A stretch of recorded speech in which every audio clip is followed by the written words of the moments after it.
नमस्कार साथियों। पिछले 22 दिनों से केंद्र सरकार लगातार डीजल और पेट्रोलों के दाम में बढ़ोतरी करती जा रही है, जिससे हमारे देश में पेट्रोल और डीजल के दाम आसमान छू रहे हैं। मुझे यह बात समझ में नहीं आ रही है।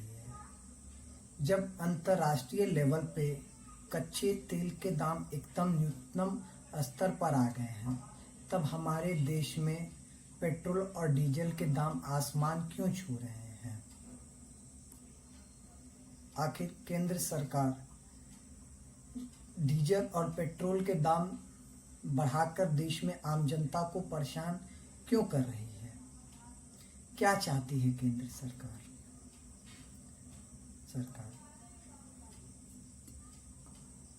एक तरफ 2013 में ये देश की जनता से ये कह के वोट मांग रहे थे कि बहुत हुई पेट्रोल और डीजल के दामों की मार।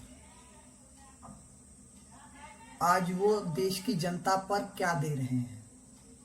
पेट्रोल और डीजल के दाम हमारे देश में आसमान पे छू रहे हैं। उस समय तो कच्चे तेल का दाम भी बढ़ा था, तब देश में पेट्रोल और डीजल के दाम बढ़े थे।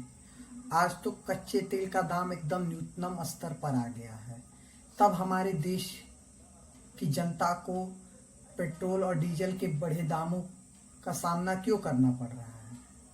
आए दिन पेट्रोल और डीजल के दाम देश में बढ़ रहे हैं। चाहती क्या है केंद्र सरकार? क्या ये अच्छे दिनों के पेट्रोल के दाम हैं जो केंद्र सरकार देश में लाने की बात कर रही थी? कह रहे थे कि अच्छे दिन आएंगे। क्या ये अच्छे दिनों के पेट्रोल के दाम हैं जो देश में इस समय लगे हैं? क्या पिछले 22 दिनों से देश में अच्छे दिन चल रहे हैं? अच्छे दिनों के पेट्रोल के दाम चल रहे हैं। देश में हर दिन पेट्रोल के दाम बढ़ रहे हैं। केंद्र सरकार क्या चाहती है देश से? देश की आम जनता को क्यों परेशान कर रही है? आखिर चाहती क्या है मोदी सरकार? पेट्रोल के दाम लगातार देश में बढ़ते जा रहे हैं।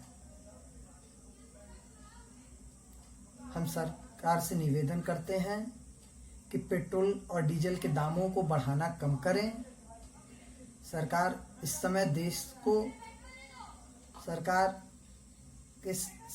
को इस समय देश के आम जनता के साथ खड़े होने की जरूरत है।